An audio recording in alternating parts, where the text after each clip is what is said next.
Hola, mi nombre es Francisco García. Esta es mi evidencia número 2 de la materia México en el siglo XXI. El día de hoy voy a hablar un poco sobre la economía mexicana, cómo hemos llegado hasta estos momentos. Primero voy a empezar hablando sobre algunos de los beneficios que nos trajo la Segunda Guerra Mundial. Gracias a la recuperación económica, México diversificó sus exportaciones. Antes estaban limitadas a la minería, el petróleo y la agricultura principalmente.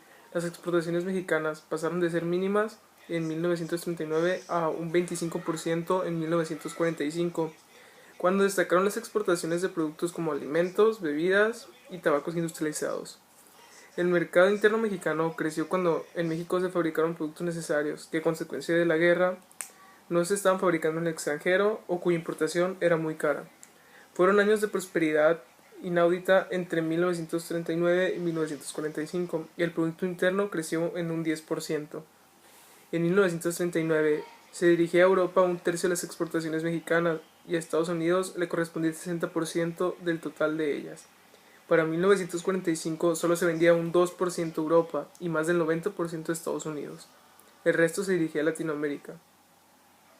En lo que se refiere a las inversiones extranjeras, en 1939 existían aproximadamente 480 millones de dólares. Para 1945 había aumentado a casi 600 millones. De las nuevas inversiones, el 65% eran de origen estadounidense. Ahora que les hablé un poco sobre la sustitución de importaciones, les voy a comentar sobre el modelo de crecimiento económico hacia adentro. Este se dividió en tres etapas: la sustitución de importaciones, el modelo del desarrollo estabilizador y el modelo neoliberal. La primera etapa fue el modelo de sustitución de importaciones. En 1940 es señalado como el punto de partida de un periodo de la economía mexicana que se conoce como el modelo de sustitución de importaciones. Debido a los efectos de la Segunda Guerra Mundial, la demanda de los bienes mexicanos se elevó y trajo consigo una elevada tasa de empleo. Otro factor que propició este modelo fue la política del presidente Ávila Camacho, porque prometió indemnizar a los exdueños de las industrias petroleras mexicanas, reconocer la deuda de los abonos vencidos y se estimuló la inversión extranjera en los ramos de la manufactura y el comercio. También el presidente Miguel Alemán impulsó más este modelo, controló fuertemente la importación de bienes de consumo, pero fue flexible con los bienes de capital. México vio llegar maquinaria y equipo extranjero adquiridos con las ganancias durante los años de guerra. Los empresarios mexicanos negociaron las paces con el gobierno, aceptaron la necesidad de una reforma económica y social y empezaron en una expansión de los mercados nacionales y extranjeros. Los beneficios se extendieron a toda la población y a este periodo se le conoce como la época del milagro mexicano. La segunda etapa fue llamada el modelo del desarrollo estabilizador. Durante esta etapa los presidentes fueron Gustavo Díaz Ordaz y Luis Echeverría.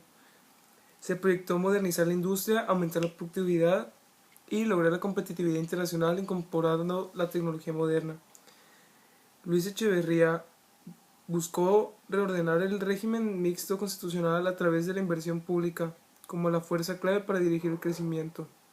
Se orientó hacia un neopopulismo que se vio alentado en el periodo del presidente José López Portillo por la riqueza petrolera.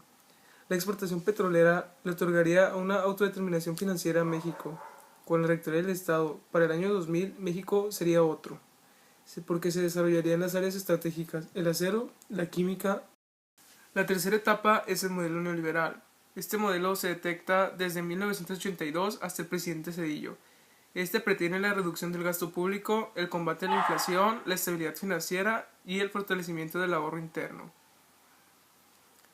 El empresario nacional sería el encargado de reactivar y llevar a cabo el nuevo impulso económico del país. Esta orientación consolidó la posición del gobierno para una radical apertura comercial y el establecimiento del Trato de Integración Económica con los Estados Unidos y Canadá. Este modelo ha sido fuertemente criticado porque presenta buenas perspectivas macroeconómicas, pero es fatal a niveles microeconómicos. Se pasó de un estado obeso a uno inoperante. Ahora, en mis palabras, voy a tratar de describir lo que es la globalización para mí. La globalización es una ampliación económica, cultural y política de todos los países del mundo, la cual es originada por el aumento de la actividad internacional, como el comercio mundial de bienes y servicios, el flujo de capitales y el avance en la tecnología. como lo es el Internet. El siguiente concepto que quiero definir es el neoliberalismo. El neoliberalismo es un modelo económico que se enmarca dentro de las doctrinas del liberalismo económico. Esto quiere decir que se muestra el apoyo a la liberación en la materia económica, lo cual implica que los mercados sean totalmente abiertos, formando esto un libre comercio. Ahora voy a hablar sobre una de las etapas más importantes de México en cuanto al económico se refiere. Voy a hablar de cuando se firmó el Tratado de Libre Comercio, pero primero les voy a contar un poco sobre esto. El Tratado de Libre Comercio consiste en un acuerdo comercial para ampliar el mercado de bienes y servicios entre los países participantes, que son México, Estados Unidos y Canadá. Básicamente se pudiera decir que consiste en la eliminación o la rebaja sustancial de los aranceles para los bienes entre las partes de acuerdos en materia de servicios, de acuerdo a las reglas de la Organización Mundial del Comercio o por mutuo acuerdo entre los países. El Tratado de Libre Comercio se firmó el 17 de diciembre de 1992, pero entró en vigor hasta el 1 de enero de 1994. Todo este proceso ocurrió bajo el mando del presidente Carlos Salinas de Gortari. Entre algunos de los otros acuerdos que se conocen está el Tratado de Libre Comercio de América del Norte, que entró en vigor en enero también del 1994. También está el acuerdo con la Unión Europea, que entró el 1 de julio del año 2000. Y también tenemos la Asociación Económica con Japón, que entró en vigor el 1 de abril del año 2005. Este último estuvo bajo el mando de la presidencia de Vicente Fox, mientras que los otros dos anteriores también estuvieron a cargo del presidente Carlos Salinas de Gortari. A continuación voy a dejar unas cuantas entrevistas que hice a algunas personas mayores de edad que viven en mi localidad para saber qué piensan ellos en el aspecto de la globalización. Espero que les guste.